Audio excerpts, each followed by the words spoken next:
Oh, what a horrible night to have a curse. And yet, this dark and gloomy night is no different than the countless ones before it. After all, I've reigned over Barovia, this land of death beyond the mist, for centuries. I, vampire Countess Strahdanya von Zarovich, am all-powerful in this domain that I rule from the spires of Castle Ravenloft. But such great power does not come without great cost. And so you see, my new friend, the eternal curse on this land is also a curse on me. We are all damned here, and now you are no different.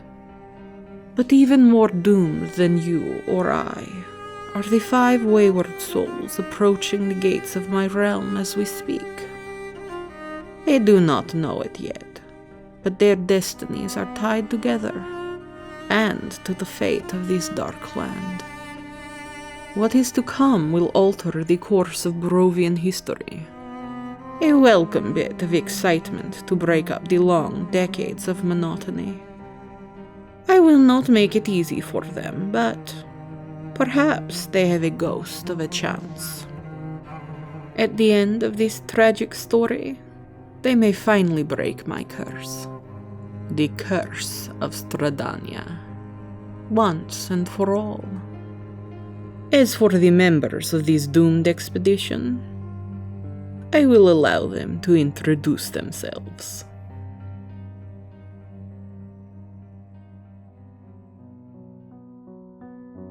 How do you do?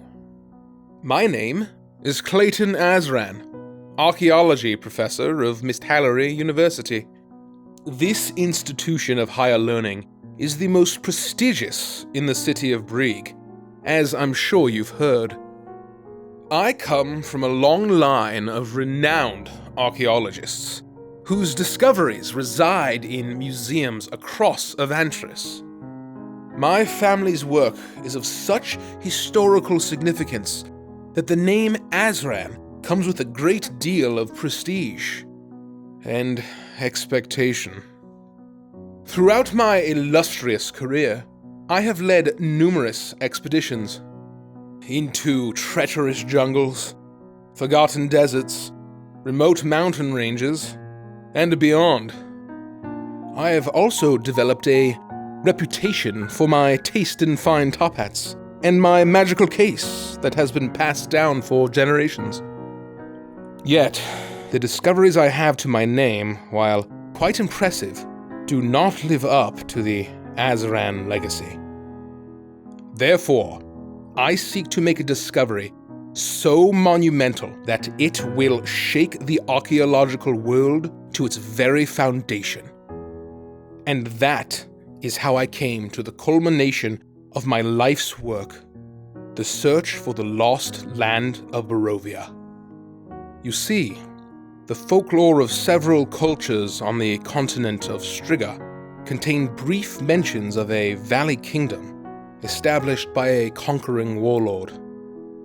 Although the details vary in each iteration of the story, this nation seemingly suffered a great calamity due to the evil of its ruler. It is said that in one terrible night, the entire valley and all its inhabitants were swallowed by mist and lost forever. At first, I was skeptical of such a fantastical event having actually occurred. Such tropes are quite common in the legends of most mortal races. However, I decided to consult the tea leaves and peer into the future with the power of divination. My third eye opened, and I saw so clearly that I must pursue this line of research. I became relentless. I dug deeper than anyone had ever done before, and finally, I came to the conclusion that Barovia does exist. It may be lost to history somewhere outside this world, but I am certain that it is discoverable once more.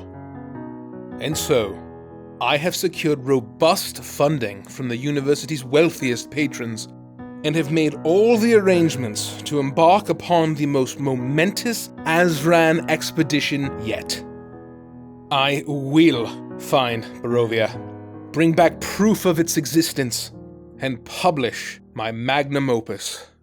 No matter the danger ahead, there is nothing that can stop me from securing a legacy befitting the true greatness of Professor Clayton Azran. Oh, hello there. I am Miss Victoria Isaacs. I was born right here in Brieg, the city where I've lived my whole life. I was raised within the upper crust of society by my father. Since I was born, he's kept a watchful eye on me to ensure that I dutifully follow the will of Ilmater, the broken god. I've always been taught that there is godliness in suffering. Pain keeps me on the holy path and prevents me from straying to wickedness. Unfortunately, due to the circumstances of my birth, I am inherently prone to sin. You can probably tell from my ears and my strangely pallid complexion that I'm only half human. While my mother and father were a respectable married couple, I am the product of a terrible affair between my mother and a mysterious elven stranger from a far-off land of shadow. As if by divine punishment, she did not survive my birth. But my father kept me and raised me, despite the shame he felt about his late wife's betrayal. Growing up, it was clear very quickly that I was different. You see, I possess a terrible, destructive power of shadow that I can barely control. I've always had very little freedom, lest the darkness within me take over and wickedness consume me. As further protection, I carry a set of crimson prayer beads, blessed by the clergy of Ilmater. Each bead is carved into a spike, so when I feel the wickedness creep up within me, I can deliver myself the pain I need to keep it at bay. My father calls this affliction the mark of evil, and says that it is a curse from the one who sired me. He has always said that this sinful power is something I can never truly repent for, or escape from. However, as blasphemous as this is, I cannot believe him, because I simply cannot live like this forever. And so, I've committed a grievous transgression, and it seems that you've caught me. I've been sneaking out under cover of darkness to research where my elven sire may have come from, in hopes of achieving salvation.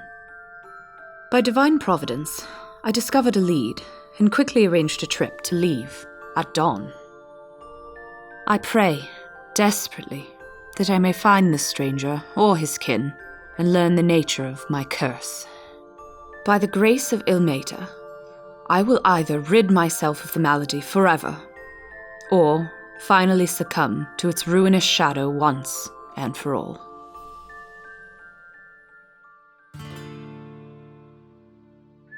Howdy. The name's Silas Morgan, but most folks call me Shepherd. As you can see by the horns, tail, and reddish complexion, I'm a tiefling, like my parents before me. The mustache and goatee are all mine, though. I'm from a dusty town called Rattlesnake, out on the frontier of civilization. As you might expect, it's mostly rolling plains, barren desert, and empty hills. But, by the gods above, it's home. All sorts of folk come to a place like Rattlesnake for all sorts of reasons. Most just want a plot of land to call their own. Some hope to make their fortune with a lucky strike of gold. Others are trying to lay low and escape the past. But everyone in Rattlesnake came out west to start a new life for themselves. Unfortunately, they're also a mighty superstitious lot. When I was just a boy, we had an especially hard year. Crops were failing, Animals were dying, and flecks of gold weren't showing up in those muddy creeks. In those desperate times, the most superstitious of the town had to blame someone for their hardships. And who better than the devil people, as so many called my family. A gang of particularly pious folk, at least in the eyes of some cruel god of law and order, decided to round up a posse and take their frustrations out on my ma and pa. They burned them alive, as I guess is tradition for these deities of light. Despite their infernal blood, they weren't that fireproof, and I was an orphan. But some higher power must have been looking out for me, because I was spared and taken in by the good Dr. Thomas Cogburn. I've always just called him Doc. He's an old gnome artificer who came out west to outrun something from his past. But he doesn't talk about it, and I never pried. The good Doc raised me like the son he never had. He taught me how to ride, how to wrangle, and how to shoot. Yes, sir, you heard me right. I said shoot. He fashioned me a pair of arcane pistols you see right here. And of course, I had to name them Judgment and Redemption. As the Doc always says, the choice to kill a man and send his soul to judgment in the eternal hellfire cannot be just without the hope of redemption. With my trusty guns at my side, I rode out into the dangerous wilderness around Rattlesnake and did the only thing I could think of: kill monsters and protect the innocent. I couldn't save my parents, but if I can save just one person from sharing the same fate, that would be enough. As word of my gunslinging spread around, I became known as the Devil of the Plains. But those who really know what I'm fighting for call me the Shepherd. And I plan on being the Shepherd until my last.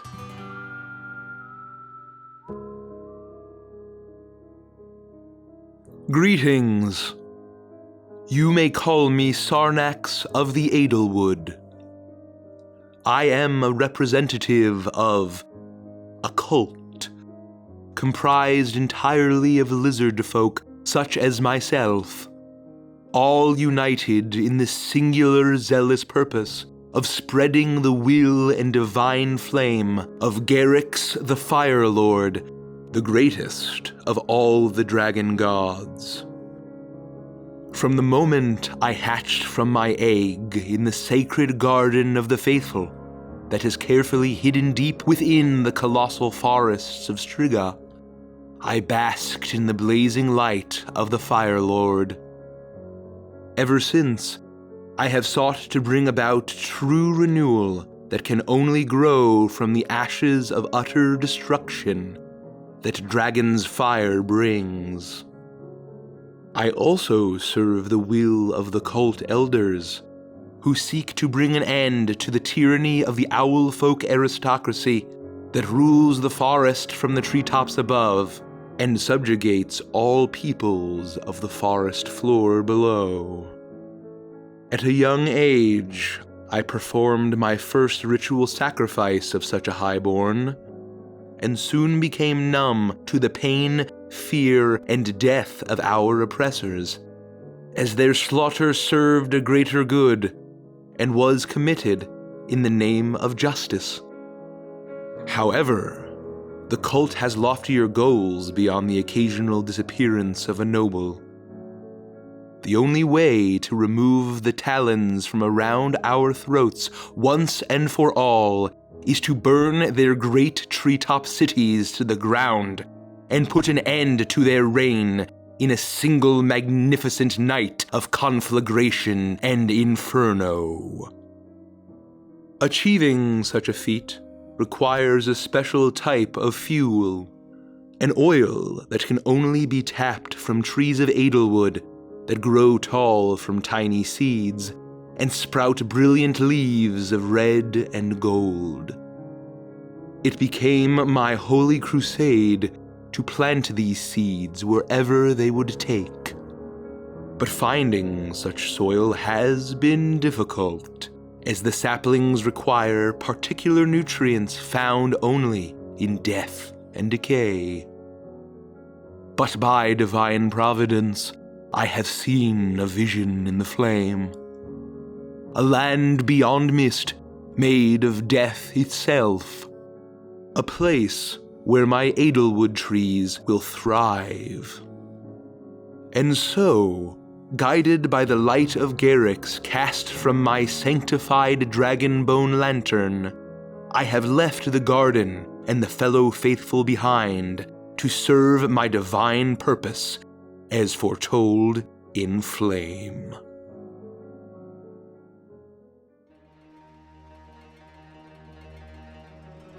Good day to you. You may be wondering who speaks to you now, for I am not the last member of the expedition beyond the mist. I am known as Samurai Master Jinteki, but this is not my story. The one to walk the steps of this hero's journey is my apprentice, Kana Soyoukaze. We come from the farming village of Usagi, tucked away in the fertile valleys of Inari. Years ago, I swore to protect my community from the marauding bandits and hunting beasts that threatened our peaceful way of life. I served for decades, but no matter my skill in combat, I knew that my many years on Evantris would one day catch up with me. It was then that I met a girl from a family of humble means who had shown great athletic prowess since early childhood. It was time to pass the torch to a new generation, and I took young Kana under my tutelage. She took to my teachings with exceptional earnestness, and soon learned the way of the warrior. And while she possessed the strength to wield both blade and bow in deadly combat, she never forgot that one must do so with great care. She strove to achieve the grace of a blossom on a spring breeze and the gentleness of a summer stream, only raising her weapons in defense. The seasons passed, and Kana blossomed into a full-fledged samurai in her own right. But one fateful day, her world was uprooted. She arrived at my dojo for her morning training, and she found me missing. There were signs of a great struggle, but only a single clue as to what had happened to me. A scrap of a burned letter with a blood-red seal and a single name written upon it. Strahdanya von Zarovich. The mysterious nature of my disappearance in a village so accustomed to tranquility brought all suspicion onto Kana. In a mockery of justice, the town's ruling daimyo accused Kana of my murder, stripped her of her honor, and banished her from Usagi forever. And yet, despite being shunned by her friends, family, and all those she had sworn to protect, Kana did not lose hope, for she has the heart of a warrior. Instead, she vowed from that day forward that she would rescue me, clear her name, and be welcomed home. Now, she is a Ronin, and has wandered Evantris, seeking answers to the countless questions she has about my whereabouts. She followed many leads, and ran into even more dead ends. But she pressed on, and finally, her relentless search bore fruit. There are rumors of a ruined church shrouded in shadow that might provide a pathway through the mist. It is a land beyond this mist, where my pupil believes I have been taken, and she travels both day and night to find it. As to what has become of me, only time will tell. But I know that Kana will achieve anything she sets her warrior's heart and mind to. Now you have met the 5 lost souls of the doomed expedition. And after all these introductions, they may not even last a week in Barovia. But oftentimes, death is the kindest fate one can hope for in a place like this. They may soon be wishing for that sweet release from the horror and heartbreak that await them. What do you think, my new friend? Will they be able to persevere? There is only one way to find out. If you have the courage, join me and let us face our destinies together. Do not be afraid. Join me beyond the mist.